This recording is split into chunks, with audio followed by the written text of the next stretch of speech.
Hello, beautiful people, and welcome back to another video. So I know I haven't posted in a while, but I definitely want to get back to it, and I just want to share more light here. So definitely give me ideas of what you guys want videos about, because at the end of the day, I'm here to serve you. So whatever you think will benefit you in regards to Judaism and spirituality, what topics, things you want me to talk about, any questions you want me to answer, definitely let me know in the comments below, and I'd be happy to make a video about that. So for today's video, by the way, I got a haircut. I used to have, for those of you who are new, I used to have very long hair, and today I just got a haircut and it's much shorter, so definitely feeling it. It's a new me, vibing into this new energy. So yeah, anyway, so for today's video, I thought I would make a video on the Jewish concept of tzniut. Now, tzniut is usually translated to modesty, and yeah, it's translated to modesty, but there's definitely more depth to it that I want to get into in this video, because it really brings lots of blessing into your house, and it really just brings more godliness into yourself, into your being, into your life. So I'm going to share a couple ideas about tzniut, about modesty, that are beautiful, that are inspiring, and that hopefully will inspire you to start being more modest, more so internally than externally. All right, is that tzniut is basically realizing that your worth, your value comes from within. Right? We tend to very much associate ourselves with our body. We become very obsessive with the way that we look, with the clothes that we're wearing, with how pretty we are. But when you come to tzniut, you come to the understanding that I am not my body, I am my soul, right? I am not a body that has a soul. I am a soul that has a body. You are inherently a bright, shining neshama. You are so holy and you're so special, but the thing of this world is that you come down here and you kind of fool yourself into believing that you are your body, you are your looks, or you are your job, you are your wealth. But it's the farthest thing from the truth. You are a soul, you are a light ray of God, and you are here to accomplish great, amazing, incredible things. And when we begin to identify ourselves with all of these external materialistic things, we don't really live out of our purpose. We don't really accomplish what we're meant to, because when we identify ourselves with something that's so materialistic, we end up living in this sense of materialism. But when we identify ourselves as this soul, as this spiritual being, we tend to live much more spiritual, high quality, happy lives. So with tzniut, you come to the understanding that you are a neshama, right? And that is where your true beauty shines. You're being externally pretty, it's nice, but it's very fleeting, it's very materialistic, it's very superficial. It's in the spiritual realm, true beauty comes from within. It comes from your soul, because at the end of the day, it's eternal, right? We all know that after 80, hopefully 120 years, as we say in Judaism, you pass away, right? And your body, it deteriorates, but your soul always lives on. So in this generation, there's so many people who are trying to constantly to change their body, to be prettier, right? Plastic surgery, etc., makeup, which I'm not bashing anybody who does, but instead of putting so much energy on the way that our bodies are, on the way that we externally look, we can put all that energy into how we internally look, and into how we internally are, into how we treat other people, how we choose to spend our time, how much of purposefully meaningful life are we living. If we begin to base our beauty, value our beauty based on who we are from the inside, then we'll live a much more fulfilling life. Realize that the external is very fleeting. Your body is going to, sorry to break it to you, be eaten by worms one day, but your soul is always going to live on. And when you go up there, whenever you do, you're going to want a pretty soul, right? So if you want a pretty soul, then start working on your soul, right? Start working on your character. Start working on your being, yeah? Because naturally we all have an ego, and the goal of our life here is to refine this ego. Now, if we just let our ego be, then when we move on up there, we're going to still have a piece of that that negative. But when we work on ourselves here as much as we can, we try to beautify ourselves internally, when we move on there, the beauty will just be. So I hope that makes sense. Stop directing so much energy into how you look on the outside and start directing a lot more energy to how you look on the inside. All right, the next point is I don't want people to mistakenly believe that tzniut means that you have to be ugly, right? That you have to be dirty, gross, not take care of yourself, not try to beautify yourself. It just means that you have to work on your beauty from the right place, right? Are you dressing a certain way to impress people? Or are you dressing a certain way to be a representative of God? That's where we have to draw the line, right? If you're an ambassador of the King of the universe, you're not going to dress like a slouch. You're going to dress like a princess, because that's what you are. You're a bat melech. You're the daughter of a king. So the reason we don't dress ugly, we don't dress dirty, is because we have a God to represent. And when you have a God to represent, you have to dress dignified and modest, which means that you're not going to show off completely. You're not going to dress ugly either. And you're not going to dress, like not in a dignified way. You're going to dress in a way that represents the king, like a princess, So it's not that we don't value external beauty. It's that we have to work on our intentions behind the external beauty, right? If our external beauty comes from a place of, I want other people to think I'm pretty, I want other people to love me because of my beauty on the outside, then that's not coming from the right place. That's not the right intention. But if we're coming from a place where I want my beauty to be to bring beauty to the light of God, to bring inspiration to the light of God, then that's coming from the right place. If I want my beauty to represent God, then that's coming from the right place. Now, there's the aspect of halacha, which is Jewish law, which means that there is a specific code of how we are supposed to dress. For a Jewish woman, that means you have to cover your collarbone, your elbows, and your knees, and of course, you can't wear pants. You have to wear skirts. And at first glance, you can kind of look at this as a ton of rules, a ton of detractments, right? Like limits, can't do this, can't do this. But really, I tell you from personal experience that tzniut is the most freeing thing in the world. The dressing modestly is the most freeing thing in the world. As a person who's a Baal Tshuva, or Chazer B'Tshuva, which means that I was not religious and I became religious, I used to dress very unmodestly. Extremely. I would show you pictures, but I literally cannot, because there's nothing that I would wear that would be even seemingly a little bit modest. I show off completely. And it's actually one of the hardest things that I struggled with when I changed, right? Because I love to, show off my body. Put it that simple. Because I really only gained my self-worth from other people telling me I'm pretty, from other people looking at me. And that's where I gained my self-worth. And guess what? That's when I was the least happiest in my entire life. When I constantly dressed to impress, when I dressed in a way and I put on tons of makeup and did my hair every day. And again, I'm not bashing anybody who does. I do it, but from a different place.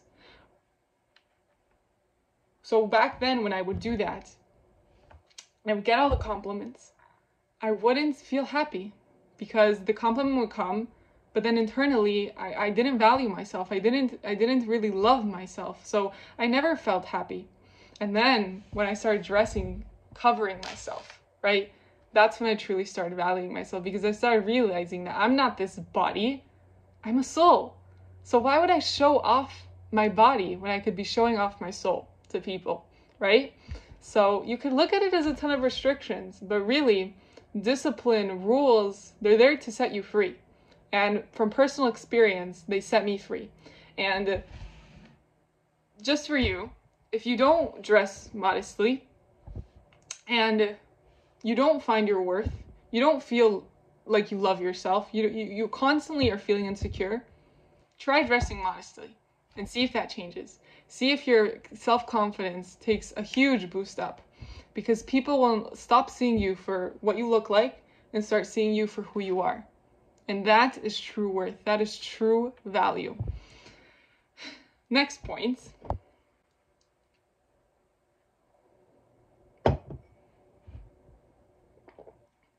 So tzniut is mainly directed towards women in Judaism, right? Modesty is directed towards women. Now, why woman? Why is this given to the woman? It's because the woman is on a higher spiritual level than the man. And the woman has specific tasks in this world that put her at this high spiritual level. And one of them is that she has to value being tzniut, being modest. Why? Because what's the main attribute of God? What's the main thing of God? Who's the ultimate tzniut being? It's God. God is the ultimate one of modesty and humility. Why? Look at this world he created. Look at everything he created. Look at everything he gives you. Does he take credit for it? He lets you believe that you made it on your own. He lets you believe that it's all because of you, that you amassed to this worth. When really it's all him. Look at the beauty of nature. Does God tell you, hey, it's me, I did it? No. He hides behind it. When women are called to be modest, they're called to emulate the highest attribute of God, which is concealment. Not showing off, not having a need to prove. Right?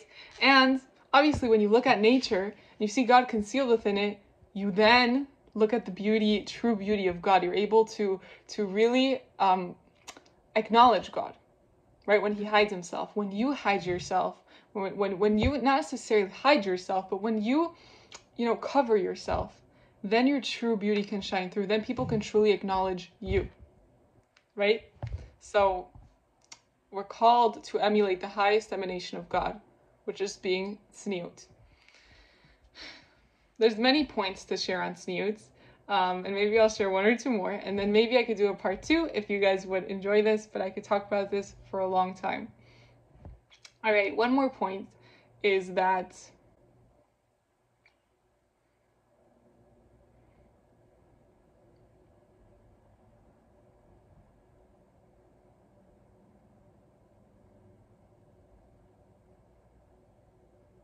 when you show off to people, you don't make other people feel so good about themselves. At the end of the day, it's human nature to see what our neighbor has and want that too. When we cover, when we conceal, when we keep private, I guess that's the best word, not just our bodies, but our wealth, our success, everything.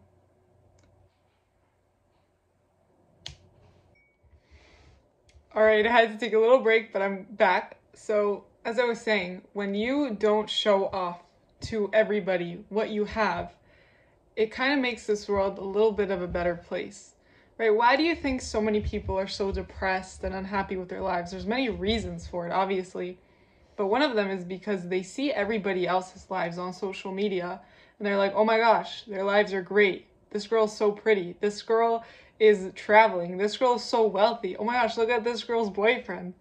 And then you're like, I don't have all those things. You automatically start to feel bad about yourself. It's human nature. It's inevitable. So when we don't show off all of the greatness and blessings that God gives us, we kind of take away sparking this negative feeling inside of other people of, why don't I have that? It's kind of just having empathy for others who don't have the same. A very great example of this is there's many couples who sadly struggle from infertility. And there's many people who very much show off their children. And it's great to take pride in having babies, and it's amazing. But when we have empathy for other people, if we knew that we were in that situation, if we knew that we were lacking this specific thing, we wouldn't want other people to rub it in our faces that they have all these blessings. So when you're tzniut and you kind of hide, you kind of be more private, you kind of take away from this negative feeling that can arise in other people. So there's a lot of points, and I hope you guys enjoyed. I hope you guys benefit for this. Again, I could talk about this for so long. So if you guys enjoyed this video, then definitely leave your comment down below. Tell me what you enjoyed. What was the most helpful aspect to you? What are your thoughts on everything I said? Debate me if you disagree. I'd love to make a part 2. If you guys would like that, let me know down below if you'd like a part 2 about this. And yeah, I just want to leave off with saying that when you keep private your body, your soul is finally able to be revealed. But when you reveal your body, your soul, it's very hard for it to reveal itself, you know? When you look at somebody and they're half naked, you're not going to have time to pay attention to who they are. You're just going to be staring at their body. It's the natural instinct of the human being. But when they're covered in a beautiful way, right? Bring beauty to the law, right? The law is to cover. You can still be beautiful if you're covered, right? There's plenty of beautiful, modest women. But when you cover, you're able to reveal the things that actually are meaningful. You're able to reveal the deepest parts of yourself. So try modesty. Let me know how it works for you. And of course, modesty is just not how you dress. How you dress really is a huge part, right? It's how you're showing yourself off to the world. It's showing off who you're representing, which is the daughter of a king. And you're dressing beautifully to represent a God in a beautiful way, because beauty is true. Beauty is a real thing. It's not that we should just shove it to the side, but we have to channel it in the right way. We can't let it come from a place of ego. We have to let it come from a place of, I want to reveal God's beauty in this world, right? And in accordance with the law. So you cover what you need to cover. What the sages tell us is what we should do, because we trust in their knowledge. And you realize that the more you cover, the more you're able to reveal the actual you. Because you are a soul whether you dress modestly or not. But when you dress modestly, your soul is finally able to reveal itself and shine through. So start revealing your beautiful neshama that lies within you. Start being more in tune with it. You become more in tune with it, the less you focus on how you look and your body. And of course, remember that modesty doesn't only come from the outside.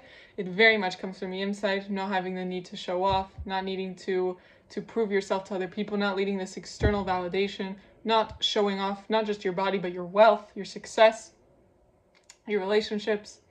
You be happy with yourself. And that's all you need to do. Realize that the more the people who show off the most are the people who seek the most validation outside of themselves. So remember that. And yeah, sending you guys much love, and let me know what else you guys would like to see on here.